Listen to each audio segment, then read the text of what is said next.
इस वीडियो में हम डिस्कस करेंगे बायोलॉजी के बहुत ही इम्पॉर्टेंट प्रश्नों को जो सभी परीक्षाओं की दृष्टि से बहुत इम्पॉर्टेंट है। तो चलिए शुरू करते हैं। क्वेश्चन नंबर फर्स्ट हमारा, जीवन का भौतिक आधार है। जीवन का भौतिक आधार है। ऑप्शन ए है जीन, बी है कोशिका, सी है जीवद्रव्य, डी है माइटोकॉन्ड्रिया। तो हम जानते हैं कि जीवद्रव्य को यानी कि प्रोटोप्लाज्म को जीवन का भौतिक आधार कहते हैं।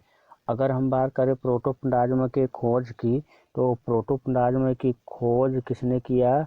डुजार्डिन नामक वैज्ञानिक ने किया। कब? 1835 ईस्वी में। 1835 ईस्वी में। और इसे को जीव द्रव्य नाम दिया किसने? परकिंजे ने इसे जीव द्रव्य नाम दिया। नेक्स्ट क्वेश्चन है हमारा, कोशिका का ऊर्जा घर किसे कहते हैं? कोशिका का ऊर्जा घर किसे कहते हैं? ऑप्शन ए है गांठिकाय को, बी है केंद्रक को, सी है राइबोसोम को, डी है माइटोकॉन्ड्रिया को। तो हम जानते हैं कि माइटोकॉन्ड्रिया को कोशिका का ऊर्जा घर कहते हैं। अगर हम बात करें माइटोकॉन्ड्रिया के खोज की, तो माइटोकॉन्ड्रिया की खोज 1880 ईस्वी में कोनिकर ने किया। 1880 ईस्वी में किसने? कोनिकर ने किया। और अगर हम बात करें माइटोकॉन्ड्रिया नाम की, तो माइटोकॉन्ड्रिया नाम किसने दिया? सी बेंडा ने दिया। सी बेंडा ने कब? 1897 ईस्वी में दिया। अगर हम बात करें कि इसे जो है कोशिका का पावर हाउस क्यों कहते हैं, तो यह एटीपी नामक उच्च मानकों का क्या करता है? फॉर्मेशन करता है, निर्माण करता है। एटीपी का पूरा नाम एडिनोसिन डाइफॉस्फेट है। तो इसमें हमारा सही हो जाएगा ऑप्शन नंबर 2। नेक्स्ट क्वेश्चन है हमारा, कोशिका में प्रोटीन निर्माण का सक्रिय स्थान है। कोशिका में प्रोटीन निर्माण का सक्रिय स्थान है। ऑप्शन ए है लाइसोसोम, बी है राइबोसोम, सी है माइटोकॉन्ड्रिया, डी है गांठिकाय। तो हम जानते हैं कि जो राइबोसोम होता है, राइबोसोम का कार्य क्या होता है? प्रोटीन का संश्लेषण करना, प्रोटीन का निर्माण करना। और बात करें हम राइबोसोम की खोज की, तो राइबोसोम की खोज फर्नांडिस ने किया। कब किया? 1955 ईस्वी में। 1955 ईस्वी में जंतु कोशिकाओं में इन्होंने इसे सर्वप्रथम देखा। इसके लिए इन्हें नोबेल पुरस्कार भी मिला था। नेक्स्ट क्वेश्चन है हमारा,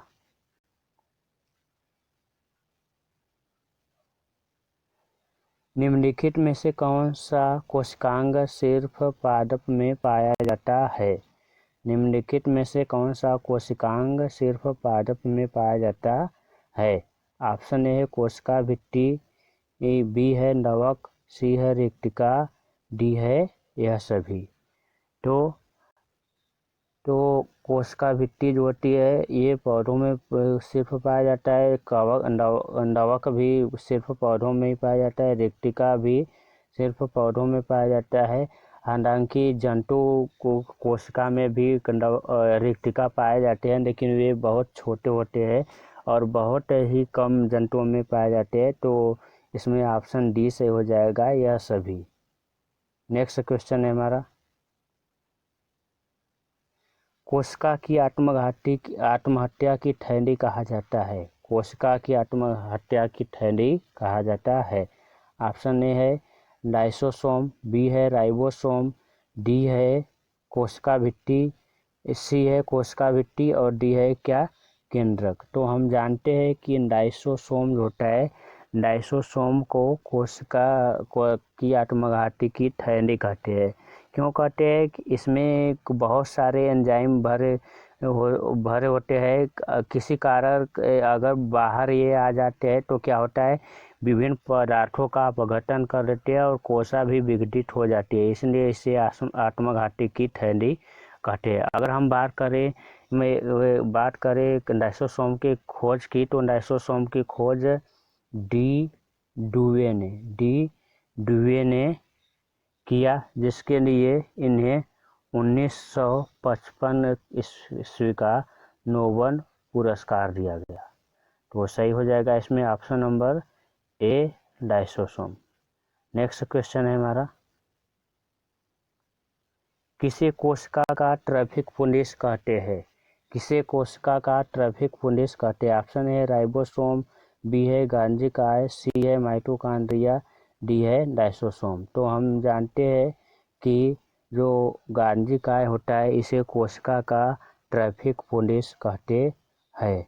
अगर हम बात करें गांजी काय की, तो गांजी काय के जो होता है यह कोशिका की प्रोटीन, बीकर इत्यादि को चयनित करता है तथा इन्हें विभिन्न प्रकार की थैलियों में बंद करते हैं जो अपने गंतव्य स्थान पर चले जाते हैं। इसलिए इन्हें क्या कहते हैं, इसलिए गांजी काय को क्या कहते हैं, कोशिका का ट्रैफिक पुलिस कहते हैं। नेक्स्ट क्वेश्चन है हमारा, समसूत्री विभाजन में कितनी कोशिकाएं बनती है?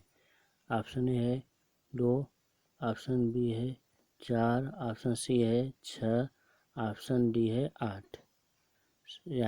तो हम जानते हैं कि समसूत्री विभाजन जो होता है इसमें एक मातृ कोशिका से 2 संतति कोशिकाएं बनती है और दोनों में क्रोमोसोम की संख्या 2 यानी कि पेरेंट की क्रोमोसोम के बराबर होता है। अगर हम बात करें समसूत्री विभाजन के खोज की, तो समसूत्री विभाजन की खोज डब्ल्यू फ्लेमिंग ने 1882 ईस्वी में किया। नेक्स्ट क्वेश्चन है हमारा, ग्रेगर मेंडल निम्न में से किसके प्रतिपादन के लिए प्रसिद्ध है? ग्रेगर मेंडल निम्न में से किसके प्रतिपादन के लिए प्रसिद्ध है? ऑप्शन ए है कोशिका सिद्धांत, बी है उत्परिवर्तन, सी है आनुवंशिकता का सिद्धांत, डी है उपार्जित लक्षणों की वंशागति का सिद्धांत। तो हम जानते हैं कि ग्रेगर जॉन मेंडल ने आनुवंशिकता से संबंधित नियम दिया और उन्होंने आनुवंशिकता से संबंधित तीन नियम दिया। पहला नियम था पृथक्करण का नियम, दूसरा था प्रभाविता का नियम तथा तीसरा था किसका, स्वतंत्र विभेदन का नियम। और मेंडल ने जो अपना ये सिद्धांत दिया था, ये सबसे पहले नेचुरल हिस्ट्री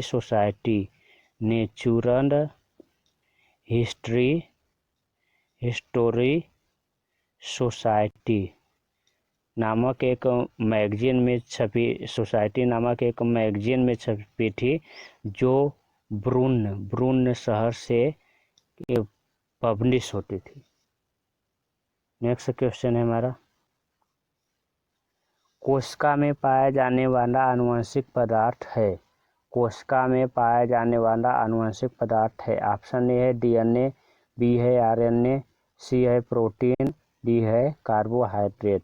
तो हम जानते हैं कि डीएनए जो होता है ये आनुवंशिक पदार्थ का कार्य करता है, यानी कि ये इंफॉर्मेशन को एक जनरेशन से दूसरे जनरेशन में ट्रांसफ़र करता है। तो ऑप्शन नंबर हमारा ए सही हो जाएगा, डीएनए। नेक्स्ट क्वेश्चन है, डीएनए का डबल हेलिक्स मॉडल किसने दिया? डीएनए का डबल हेलिक्स मॉडल किसने दिया? ऑप्शन ए है रॉबर्ट हुक, बी है स्नाइडर तथा स्वान, सी है वाटसन तथा क्रिक, डी है डी डुवे।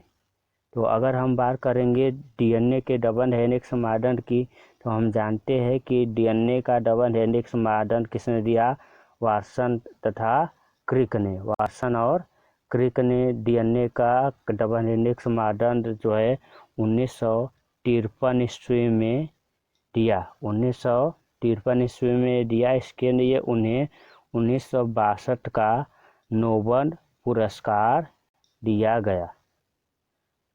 नेक्स्ट क्वेश्चन है हमारा,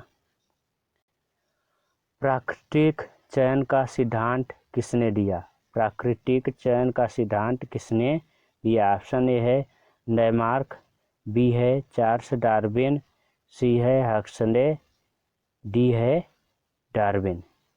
तो हम जानते हैं कि प्राकृतिक चयन का सिद्धांत चार्ल्स डार्विन ने दिया, और चार्ल्स डार्विन ने एक पुस्तक की भी रचना की जिसका नाम था origin of species by natural selection. इन्हें ब्रिटिश सरकार की तरफ से एक जहाज दिया गया था जिससे लेकर वे विश्व भ्रमण के लिए निकले। नेक्स्ट क्वेश्चन है,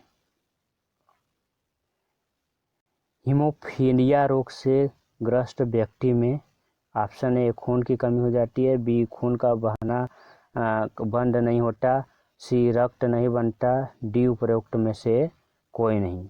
तो हम जानते हैं कि जो हीमोफीलिया से ग्रसित व्यक्ति होती है इनमें रक्त का थक्का नहीं बनता है, यानी कि इनमें कागुलेशन रक्त का कागुलेशन नहीं होता है, जिसके कारण क्या होता है कि रक्त लगातार बहता रहता है। इसलिए ऑप्शन नंबर हमारा बी सही हो जाएगा, खून का बहना बंद नहीं होता। और अगर हम बात इसकी और चर्चा करें तो हीमोफीलिया को जो है रायन डिजीज भी कहते हैं। क्या कहते हैं? रायन डिजीज या एक और नाम से जानते हैं इसे ब्लीडर्स डिजीज। रायन्स डिजीज क्यों कहते हैं? क्योंकि यह सर्वप्रथम इंग्लैंड की महारानी विक्टोरिया को हुआ था, इसलिए इसे रायन डिजीज भी कहते हैं। नेक्स्ट क्वेश्चन है हमारा, मनुष्य में होने वाला आनुवंशिक रोग कौन कौन है? मनुष्य में होने वाला आनुवंशिक रोग कौन कौन है? ऑप्शन ए वरांधता, बी है हीमोफीलिया, सी है टर्नर सिंड्रोम, डी है ऊपर सभी। तो हम जानते हैं कि वरांधता, हीमोफीलिया, टर्नर सिंड्रोम ये सभी क्या है? ये सभी आनुवंशिक रोग है, इसलिए ऑप्शन नंबर डी सही हो जाएगा। अगर हम बात करें वरांधता की, तो वरांधता एक ऐसा डिजीज होता है जिसमें कोई भी व्यक्ति हरे व लाल रंग में फर्क नहीं कर पाता है, और ऐसे व्यक्ति को जो है रेलवे में या ट्रैफिक पुलिस में नौकरी नहीं मिलती है।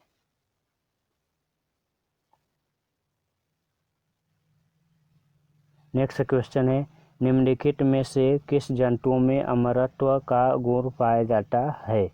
निम्नलिखित में से किस जंतु में अमरत्व का गुण पाया जाता है? ऑप्शन ए है अमीबा, बी है हाइड्रा, सी है यूग्लिना, डी है जोक। तो अगर हम बात करें अमरत्व की, तो ये अमीबा में पाया जाता है। अमीबा ऐसा माना जाता है कि अमीबा जो है कभी नष्ट नहीं होता है, इसलिए इसे जो है क्या कहते हैं, इसलिए इसे हम कहते हैं कि इसमें अमरत्व का गुण पाया जाता है। नेक्स्ट क्वेश्चन है हमारा, डॉल्फिन किस वर्ग का उदाहरण है? डॉल्फिन किस वर्ग का उदाहरण है? ऑप्शन ए है एम्फीबिया, बी है पक्षी, सी है स्तनधारी, डी है मछली। तो हम जानते हैं कि डार्विन क्या है? डॉल्फिन क्या है? एक स्तनधारी है। डॉल्फिन क्या है? एक स्तनधारी है। इसे सोन्स भी कहते हैं, क्या कहते हैं? इसे सोन्स भी कहते हैं। यह गंगा में पाए जाते हैं, यह हमारे गंगा रिवर में भी पाए जाते हैं। और सोन्स को भारत सरकार ने भारत का राष्ट्रीय जलीय जीव घोषित किया है। क्या? राष्ट्रीय जलीय जीव किसे घोषित किया गया है? डॉल्फिन को, यानी कि सोन्स को। नेक्स्ट क्वेश्चन है, पक्षियों की हड्डियां होती है, पक्षियों की हड्डियां होती है। ऑप्शन ए है खोखंडी, बी है ठोस, सी है लचीली, डी है इनमें से कोई नहीं। तो पक्षियों की जो हड्डियां होती है ये खोखंडी होती है, इसमें वायु भरी होती है जिसके कारण इनका शरीर हल्का बना रहता है और इन्हें उड़ने में आसानी होती है। नेक्स्ट क्वेश्चन है हमारा, निम्नलिखित में से कौन एक वास्तविक मछली है? निम्नलिखित में से कौन एक वास्तविक मछली है? ऑप्शन ए है क्रेफिश, बी है कटल फिश, सी है फ्लाइंग फिश, डी है सिल्वर फिश। तो अगर हम बात करें वास्तविक मछली की तो फ्लाइंग फिश जो है यही क्या है, वास्तविक मछली है। और इसमें हम अन्य सभी की बात करें, जैसे क्रेफिश की अगर हम बात करें तो क्रेफिश क्या होता है, क्रेफिश जो है संघ आर्थ्रोपोडा का जो है एक क्रस्टेशियन है। क्या है? क्रस्टेशियन। अगर हम बात करें कटल फिश की तो कटल फिश संघ मोलस्का का एक जंतु है। किसका? संघ मोलस्का का। इसे जो है समुद्री फेन भी कहते हैं।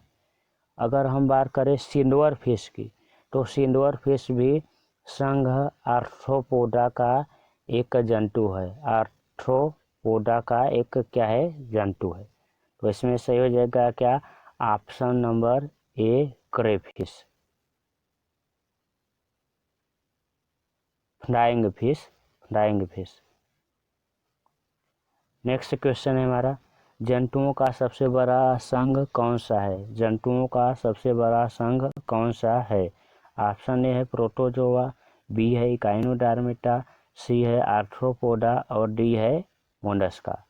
तो अगर हम बात करें सबसे बड़ा संघ की तो आर्थ्रोपोडा संघ जो है वो क्या है? लार्जेस्ट फाइंडम है। और अगर हम बात करें इसमें जीवों की तो पृथ्वी पर जितने जीव पाए जाते हैं उसका 84% यानी कि 84% जो जीव जंतु है वो संघ आर्थ्रोपोडा के ही है। अगर हम बात करें संघ मोलस्का की तो संघ मोलस्का जो है संघ आर्थ्रोपोडा के बाद दूसरा जो है सबसे बड़ा फाइंडम है। नेक्स्ट क्वेश्चन है हमारा, स्तनियों के हृदय में कितने चैम्बर होते हैं? स्तनियों के हृदय में कितने चैम्बर होते हैं? ऑप्शन ए है 2, बी है 3, सी है 4, डी है 6। तो हम जानते हैं कि जो स्तनधारी की मैमल्स होते हैं उनके का जो हार्ट होता है उसमें कितना? 4 चैम्बर होते हैं। कितना? 4 चैम्बर होते हैं। इनमें से 2 क्या होते हैं? दो आनंद होते हैं प्लस 2 निर्णय होते हैं। नेक्स्ट क्वेश्चन है हमारा, ऊंट का कुबर किस ऊतक का बना होता है? ऊंट का कुबर किस ऊतक का बना होता है? तो अगर हम बात करें ऊंट के कुबर की तो ऊंट के कुबर में वसा का जमा होता है, इसलिए यह वसी ऊतक का बना होता है। इस वसा का उपयोग वह भोजन न मिलने पर करता है, जिससे कारण आप देखे होंगे कि ऊँट का जो कुबर होता है कभी कम होता है तथा कभी जो है ज़्यादा हो जाता है। अगर हम बात करें ऊँट की तो ऊँट और लामा ये दोनों एक ऐसे स्तनधारी है जिनके आरबीसी में केंद्रक पाया जाता है, जिसके आरबीसी में केंद्रक पाया जाता है। तो इसमें सही हो जाएगा वसीय। नेक्स्ट क्वेश्चन है हमारा, रक्त किस प्रकार का ऊतक है? रक्त किस प्रकार का ऊतक है? ऑप्शन ए है पेशीय, बी है संयोजी, सी है उपकला, डी है तंत्रिका। तो हम जानते हैं कि रक्त एक प्रकार का जो है संयोजी ऊतक है। नेक्स्ट क्वेश्चन है हमारा, मानव शरीर में पाचन का अधिकांश भाग कहाँ संपन्न होता है? मानव शरीर में पाचन का अधिकांश भाग कहाँ संपन्न होता है? ऑप्शन ए है पैंक्रियाज, बी है आमाशय, सी है बड़ी आंत, डी है छोटी आंत। तो हम जानते हैं कि जो मानव शरीर में पाचन होता है उसका अधिकांश भाग जो है छोटी आंत में संपन्न होता है। तो ऑप्शन नंबर डी हमारा सही हो जाएगा। नेक्स्ट क्वेश्चन है हमारा, मानव शरीर में कुल कितनी हड्डियां होती है? मानव शरीर में कुल कितनी हड्डियां होती है? ऑप्शन ए है 204, ऑप्शन बी है 206, ऑप्शन सी है 306, ऑप्शन डी है 208। तो अगर हम बात करें मानव शरीर की, तो मानव शरीर में कुल 206 हड्डियां होती है। और अगर हम बात करें मनुष्य में एक जो है बच्चों की, तो बच्चों में लगभग 300 के आसपास हड्डियां होती है।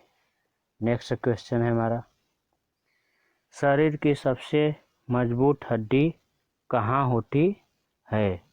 शरीर की सबसे मजबूत हड्डी कहाँ होती है?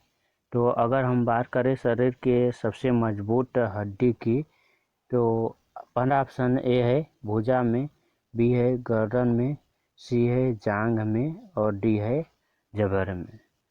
तो वैसे जांघ और जबड़े दोनों की ही हड्डियां जो है काफ़ी मजबूत होती है, लेकिन अगर हम दोनों का कंपैरिजन देखें तो इनमें जो जबड़े की हड्डियां होती है ये कुछ ज़्यादा ही मजबूत होती है। और हम बात करें सबसे कमज़ोर हड्डियों की, तो नाक की हड्डी जो होती है और रीढ़ की हड्डी जो होती है ये सबसे कमज़ोर हड्डियां होती है।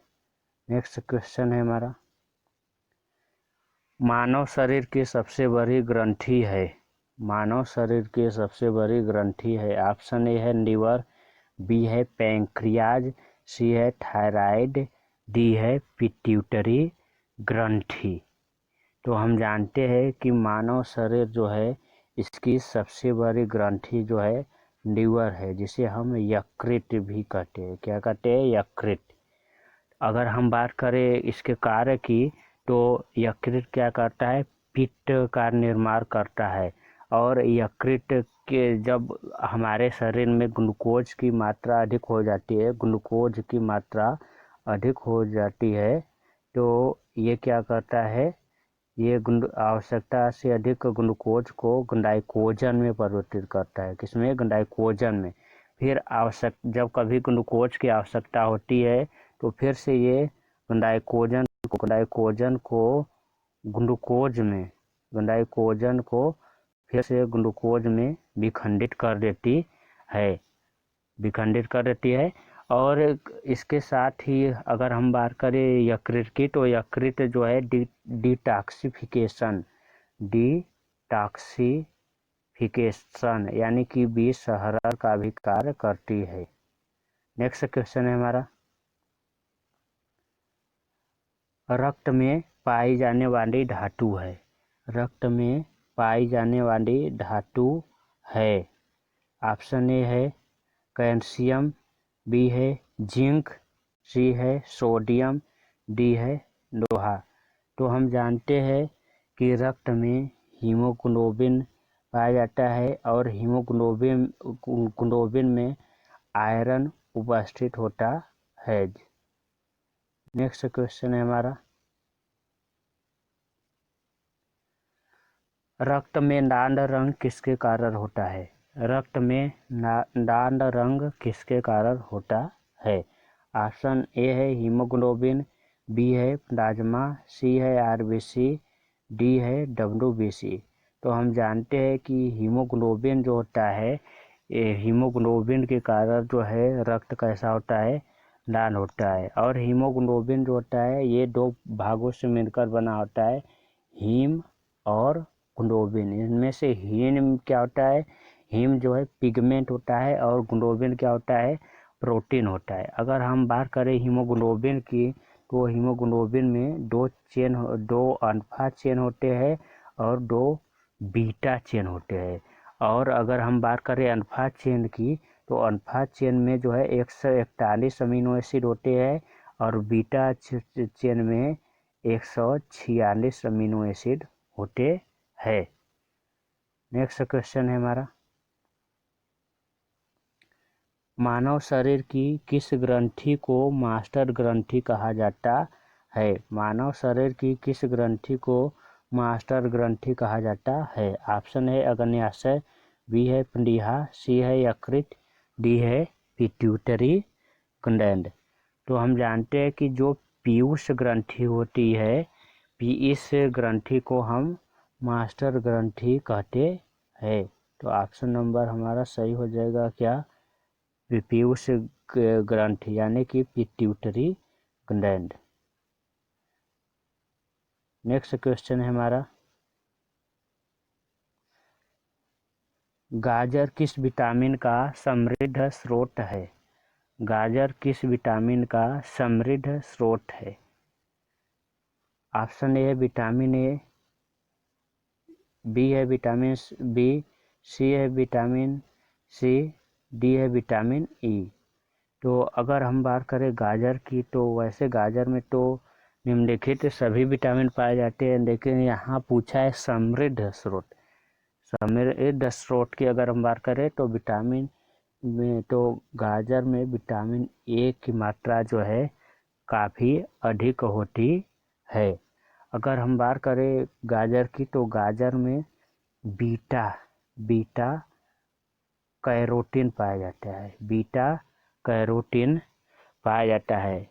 यह पीलिया का क्या है, प्रमुख प्राकृतिक औषधि है। बीटा कैरोटीन जो है पीलिया का प्रमुख प्राकृतिक औषधि है। नेक्स्ट क्वेश्चन है हमारा,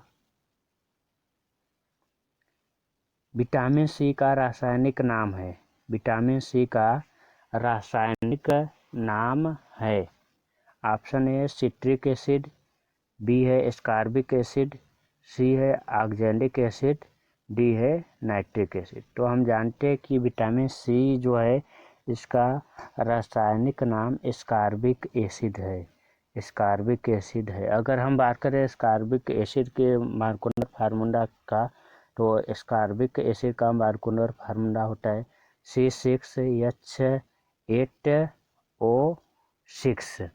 और अगर हम बात करें जो है इसकी एस्कॉर्बिक एसिड की संरचना के बारे में तो एस्कॉर्बिक एसिड की संरचना को सर्वप्रथम 1937 में वाल्टर हेवर्थ, किसने, वाल्टर हेवर्थ ने सर्वप्रथम दिया। इसके लिए उन्हें नोबेल पुरस्कार मिला। नेक्स्ट अगर हम बात करें सिट्रिक एसिड की, तो सिट्रिक एसिड जो होता है ये खट्टे फलों में पाया जाता है और इसका रासायनिक सूत्र होता है C6H8O7। अगर हम बात करें ऑक्जेलिक एसिड की, तो ऑक्जेलिक एसिड का सूत्र होता है C2H2O4। अगर हम बात करें किसकी, ये नाइट्रिक एसिड की, तो नाइट्रिक एसिड का सूत्र होता है HNO3। नेक्स्ट क्वेश्चन है हमारा, निम्न में से कौन सा विटामिन जल में घुलनशील है? निम्न में से कौन सा विटामिन जल में घुलनशील है?